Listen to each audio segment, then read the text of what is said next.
చూస్ country delight, live better. ఇప్పుడే country delight యాప్ని download చేసుకోండి.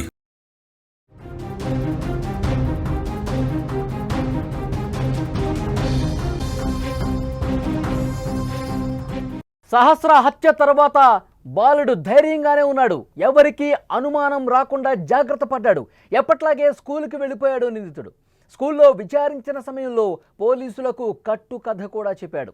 సహస్ర ఇంటి నుంచి కేకలు విన్నానంటూ పోలీసుల ముందు చెప్పాడు. తనను విచారించినట్టు ఇంట్లో వాళ్ళకి చెప్పొద్దని చెప్పాడు బాలుడు.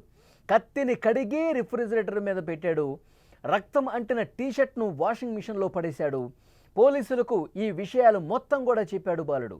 సాఫ్ట్వేర్ ఇచ్చినటువంటి క్లూతోనే బాలుడు హంతకుడని నిర్ధారించారు పోలీసులు. 2 తెలుగు రాష్ట్రాల్లో సంచలనంగా మారిన సహస్ర హత్య కేసులో నిందితుడు 10వ తరగతి పక్కింటి బాలుడుగా తెలిసి అందరూ కూడా షాక్ అయిపోయారు. 5 రోజులుగా సాగిన ఈ మిస్టరీలో బయటపడిన ఊహించినటువంటి ట్విస్ట్ ఒకటి బయటపడింది. సమాజాన్ని కళ్ళు బైర్లు కమ్మేలా చేసింది ఆ షాక్. నిందితుడు బాలుడే అయినా ఎలాంటి క్లూ లేకుండా చాలా జాగ్రత్తగా పడ్డాడు, జాగ్రత్తగా ప్లాన్ చేసుకున్నాడు. హత్య తర్వాత కూడా తెలివిగా ప్రవర్తించాడు. తనపై అనుమానం రాకుండా చూసుకున్నాడు. కానీ చివరికి సాఫ్ట్వేర్ ఇంజనీర్ ఇచ్చినటువంటి క్లూతో దర్యాప్తు చేపట్టిన పోలీసులు వాడే నిందితుడు అని తేల్చేశారు. హత్య జరిగిన తర్వాత 2 రోజులకే బాలుడిని పోలీసులు విచారించారు. అయితే తనపై అనుమానం రాకుండా కట్టు కథలు చెప్పాడు. ఆ సమయంలో డాడీ డాడీ అంటూ సహస్ర అరుపులు నాకు వినిపించాయి. ఆ సమయంలో ఏదో జరిగిందని చెప్పి నాకు అనిపించింది అని పోలీసులకి విషయం చెప్పాడు. ఆ కేకలు తాను విన్నాను అని కూడా చెప్పాడు. విచారిస్తున్నటువంటి పోలీసులతో మీ పని కాగానే, ఇది చాలా జాగ్రత్తగా వినాలి, మీ పని అయిపోగానే నన్ను ఇంటికి పంపించేయండి, నన్ను పిలిచి విచారించిన విషయం మా ఇంట్లో చెప్పొద్దు అంటూ పోలీసులతో అన్నాడంట. హత్య జరిగిన తర్వాత సహస్ర ఇంటికి ఎలా వచ్చాడో అదే దారిలో తాను వెళ్ళిపోయాడు.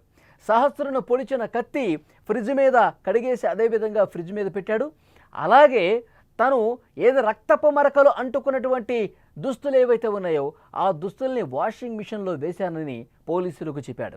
బాలుడి తెలివితో కేసు ఛేదన కాస్త లేట్ అయినటువంటి పరిస్థితి, కానీ చివరికి మాత్రం దొరికిపోయాడు. ఎంత తెలివిగా ప్రవర్తించాడు చూడండి. హత్య చేసిన తర్వాత ఏ విధంగా అయితే ఆ పెంట్ హౌస్ మీదకి వచ్చాడో అదే విధంగా బయట గడిపెట్టేసి వెళ్ళిపోయాడు.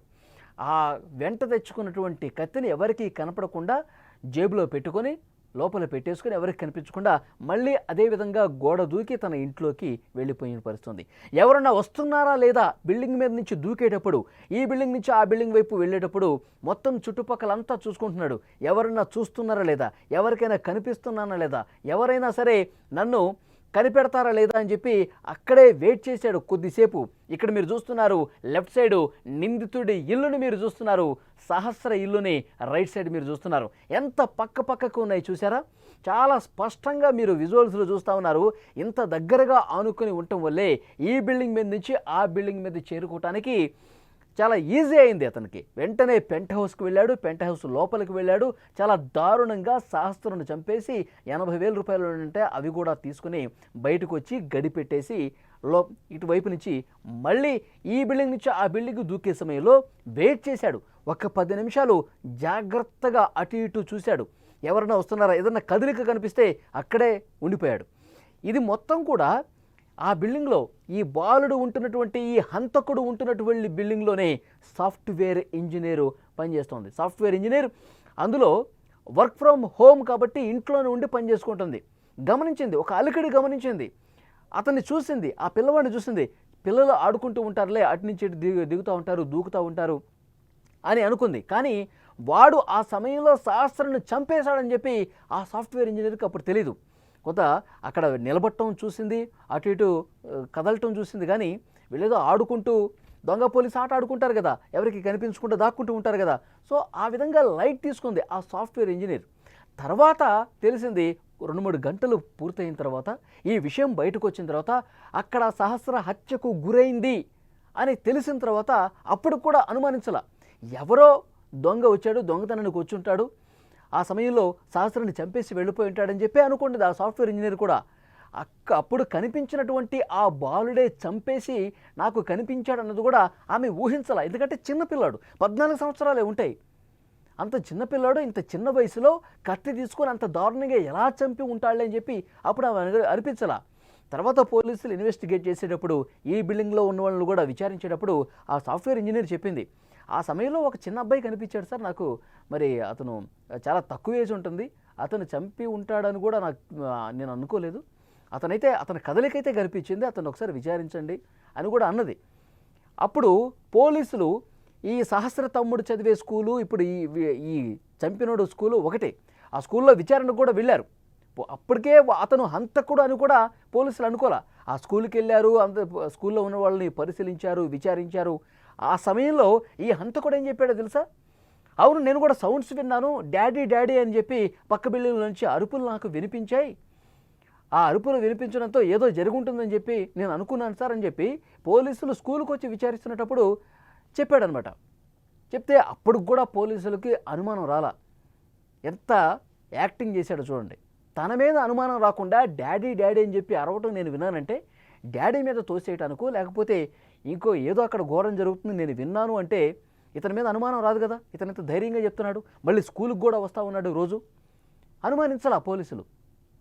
ఆ తర్వాత మొత్తం అక్కడ పరిస్థితిని అబ్జర్వ్ చేసి మరికొన్ని కోణాల్లో విచారించి అతని మీద నిఘా పెడితే వాస్తవాలు వెలుగులోకి వచ్చాయి. అతని ఇంట్లో శోధిస్తే ఆ లెటర్ కనిపించింది.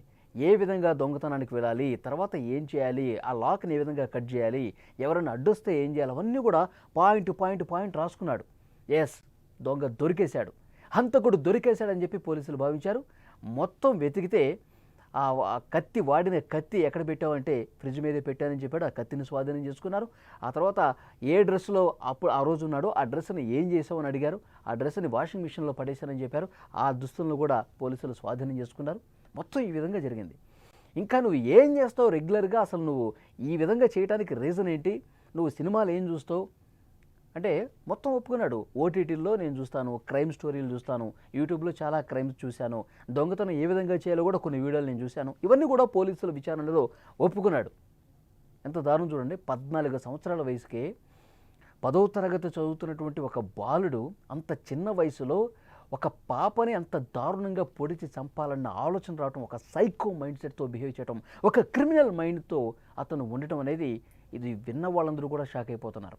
ఆ బాలుడిని, వాడు అసలు బాలుడు కాదు, వాడంత క్రూయల్గా బిహేవ్ చేశాడు, వాడిని మాకు అప్పగించండి, వాడిని నడ్డి రోడ్డు మీద మేము చంపేస్తాం, లేదంటే మీరు నా ఉరి తీయండి అంటూ అక్కడ స్థానికులు మాట్లాడుతున్నారు. నిజంగా 5 రోజుల పాటు పోలీసులు కూడా సరిగ్గా నిద్రపోయి ఉండరు. అసలు అంత తెలివిగా ఏ విధంగా తప్పించుకున్నాడు. బయట గేట్ లోపలికి వెళ్ళటం, బయటికి రావటం ఇది ఉంటే మాత్రం సీసీ ఫుటేజ్లో రికార్డ్ అయ్యేది, ఆన్ ది స్పాట్ ఆ రోజు సాయంత్రానికే కనుక్కునేవాళ్ళు. కానీ వీడు టెర్రస్ మీద పెంట్ హౌస్లోకి ఈ ఇంటి నుంచి ఆ ఇంట్లోకి రావటం, ఈ విధంగా చేయటం వల్ల పైన ఎలాంటి సీసీ కెమెరాస్ లేవు కాబట్టి వాడు ఎలా వచ్చాడో ఎలా దూకాడో కూడా కనిపెట్టలేకపోయారు. పోలీసులకి ఒక సవాలుగా మారింది. మరి ఈ బిల్డింగ్లో ఉన్న వాళ్ళందరినీ విచారించారో ఏమీ ఆధారం దొరకలా. వీడు చిన్నపిల్లాడు, ఈ బిల్డింగ్లో ఉన్న వాళ్ళందరూ ఎవరెవరు ఉంటారో అద్దెకి అన్నీ విచారిస్తే ఇతనేమో చిన్నపిల్లాడు, వీడు చేసుంటాడని చెప్పి అనుమానం కలగలేదు. అందుకే ఇది పెద్దవాళ్లే చేసి ఉంటారు, 25 సంవత్సరాలు ఉన్న యువకుడే చేసి ఉంటాడని చెప్పి పోస్ట్మార్టం రిపోర్ట్లో ఒక ఆధారం బయటపడింది, ఒక అంచనా బయటపడింది. కాబట్టి ముందుగా అతని మీద అనుమానం రాకపోవటానికి, ఎలాంటి ఆధారం దొరక్కపోవటానికి రీజన్ ఇది. ఆ తర్వాత రోజు స్కూల్కి వెళ్ళేవాడు. సోమవారం జరిగితే మంగళవారం, బుధవారం, గురువారం అంతా స్కూల్కి వెళ్ళేవారు. ఘటన జరిగిన రోజు ఇతను స్కూల్కి రాలేదు, ఇది కూడా గుర్తించారు పోలీసులు. అనుమానం బలపడటానికి ఇది కూడా ఒక రీజన్. సో డెఫినెట్గా అతను స్కూల్కి వెళ్ళటం రావటం యథావిధిగా అదే గల్లీల్లో మంగళవారం సాయంత్రం, బుధవారం సాయంత్రం అతను క్రికెట్ ఆడుకుంటూ అందరి పిల్లలతో మామూలుగానే రెగ్యులర్గా ఎట్లా కనిపిస్తాడో అట్లాగే కనిపించాడు. అక్కడ ఉన్న స్థానికులకు కూడా, అక్కడ ఉన్న కుటుంబాలకు కూడా ఏమాత్రం అనుమానం రాకుండా అంత బాగా యాక్ట్ చేశాడు. ఒక పాపని చంపేసి, పొడిచి చంపేసి, మళ్ళీ ఏమీ ఎరగనట్టు, ఏమీ తెలియనట్టు పోలీసులు అంతకుముందు విచారించినప్పుడు కూడా వాళ్ళు డాడీ డాడీ అని చెప్పి అరుపులు వినిపించాయని చెప్పి పోలీసులతోనే మళ్ళీ మాట్లాడటం, ఇదంతా దాచేసి వాడు ఇంత చేస్తే వాళ్ళ పేరెంట్స్కి తెలుసా ఈ విషయం? ప్రస్తుతం వాళ్ళ పేరెంట్స్ను కూడా పిలిచి విచారిస్తూ ఉన్నారు. మీకు తెలుసా లేదా, మీతో చెప్పాడా లేదా ఈ విధంగా చేసినట్టు?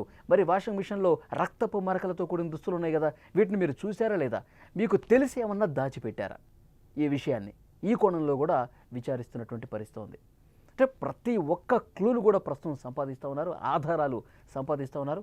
ఎంత తెలివిగా తప్పించుకునే ప్రయత్నం చేశాడో కూడా ఇక్కడ మనకు కనిపిస్తూ ఉంది. సో తప్పు చేసిన వాడు ఎప్పటికైనా దొరుకుతాడండి, క్లూలు వదిలిపెడతాడు. అంటే దాన్ని కనుక్కోవటానికి కొంత సమయం పడుతుందేమో కానీ తప్పు చేసిన వాడు ఎట్టి పరిస్థితుల్లో శిక్ష అనుభవించక తప్పదు. వీడు ఇంత క్రిమినల్గా మారిపోవటానికి రీజన్ ఏంటి? తల్లిదండ్రులు వాడి పెంపకం చూడండి. తల్లిదండ్రులు అసలు వాడి గురించి కనీసం వాడు ఏం చేస్తున్నాడు, రెగ్యులర్గా స్కూల్కి పోతున్నాడా, చదువుతున్నాడా లేదా, ఇంటికి వచ్చిన తర్వాత ఏ విధంగా ఉంటున్నాడు, వీడి బిహేవియర్ ఏంటి, వీడు ఏం చూస్తూ ఉన్నాడు, ఫోన్లో ఏం చూస్తున్నాడు, టీవీలో ఏం చూస్తూ ఉన్నాడు, ఓటీటీలో క్రైమ్ స్టోరీస్ ఎక్కువగా ఫాలో అవుతాడంట. పిల్లలు ఏం చేస్తున్నారో కూడా కనిపెట్టలేకపోవడం కూడా తల్లిదండ్రుల తప్పుగా చెప్తా ఉన్నారు. చాలా దారుణమైనటువంటి విషయం. మొత్తానికి నిజం బయటకు వచ్చింది. ఆ తల్లిదండ్రులు, సహస్ర తల్లిదండ్రులు కన్నీళ్లు పెట్టుకుని నడుస్తున్నారు. మమ్మల్నే అనుమానించారు చాలామంది, మమ్మల్ని అనుమానించి తండ్రినే చంపేశాడు, తల్లిదండ్రులే చంపేశారని చెప్పి రాస్తూ ఉన్నారు, వీడియోలు చేస్తూ ఉన్నారు అని వాళ్ళు కన్నీళ్లు పెట్టుకుంటున్నారు. పోలీసులు ఎందుకు కనిపెట్టలేకపోతున్నారంటూ గుండెలు బాదుకుంటూ రోధించారు. మా ఇంట్లో డబ్బులు పోయిందా, ఇంకేమైనా వస్తువులు పోయినాయా, మేము అసలు చూడలేదు, పాపే పోయింది కదా అని చెప్పి మేము ఏడుస్తూ ఉన్నాం. పాపను అంత దారుణంగా చంపేశాడు, వాడికి అసలు ఏం చేశాం మేము, ఏం పాపం చేశామని చెప్పి, ఏం నేరం చేశామని చెప్పి వాడు ఈ విధంగా ప్రవర్తించాడంటూ తల్లిదండ్రులు కూడా కన్నీళ్లు పెట్టుకుంటా రోధిస్తూ ఉన్నారు. వాడిని కూడా ఏదో ఒకటి చేసేయండి, మళ్ళీ ఎవరైనా సరే ఈ విధంగా ఇంత దారుణంగా ప్రవర్తించాలంటే భయపడే విధంగా ఏదన్నా వాడిని చేసేయాలి ఇమీడియట్గా అంటూ అక్కడ కుటుంబ సభ్యులే కాదు, ఆ అపార్ట్మెంట్లో ఉండేవాళ్లే కాదు, అక్కడ స్థానికులందరూ కూడా గుమిగూడి వాడికి వ్యతిరేకంగా, ఆ ఫ్యామిలీకి వ్యతిరేకంగా ప్రస్తుతం మాట్లాడుతున్నారంటే పరిస్థితి ఏ విధంగా ఉందో అర్థం చేసుకోవచ్చు. వాడు అంత నీట్గా ఏమీ తెలియదు అన్నట్టుగా 4 రోజుల పాటు కామ్గా వాడి పని వాడు చేసుకుంటూ ఇంత దారుణం చేసి నటించేశాడు. ఈ మధ్యకాలంలో మనం చాలా ఇన్సిడెంట్లో కూడా చూస్తూ ఉన్నాం. దారుణాలు చేయటం, మళ్ళీ ఏమీ ఎరగనట్టు మహానటులాగా బిహేవ్ చేస్తూ ఉన్నారు.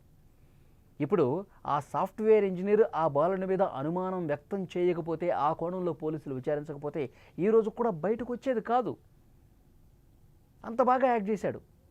రెగ్యులర్గా స్కూల్కి పోతున్నాడు, వస్తున్నాడు, సాయంత్రం ఆడుకుంటున్నాడు, మళ్ళీ స్కూల్కి పోతానే ఉన్నాడు. ఒకళ్ళని చంపేసి ఇంత ప్రశాంతంగా ఎలా నటించగలిగాడు? అంటే సినిమాల ప్రభావం, ఓటీటీల ప్రభావం, దారుణమైన నేరాలు చేసి చంపేసి ఈ విధంగా ప్రశాంతంగా ఉండటం అనేది వాటి ప్రభావమే అని చెప్తున్నారు. ఈ బాలుడిని ఏం చేయాలి? ఈ వీడియో చూస్తున్న ప్రతి ఒక్కరూ స్పందించండి. 5 రోజుల పాటు ముప్పు తిప్పులు పెట్టాడు పోలీసులను కూడా. కొన్ని వందల సీసీ ఫుటేజీలు పరిశీలించారు, కొన్ని వందల మందిని వాళ్ళు అనుమానం వ్యక్తం చేశారు, కొంతమందిని పిలిచారు, విచారించారు. సరిగ్గా పోలీసులు టైంకి భోజనం కూడా చేసి ఉండరు. ఒక చిన్న పాపని చంపేస్తే బాధ ఉంటుందిగా. మరి అలాంటి హంతకుడు ఈ 14 ఏళ్ల బాలుడిని ఏం చేయాలి? మళ్ళీ ఈ విధంగా ఎవడు దారుణాలు చేయకుండా ఉండాలంటే వీడికి ఎలాంటి శిక్ష వేయాలి? తప్పకుండా మీరు స్పందించండి, కామెంట్ రూపంలో తెలియజేయండి.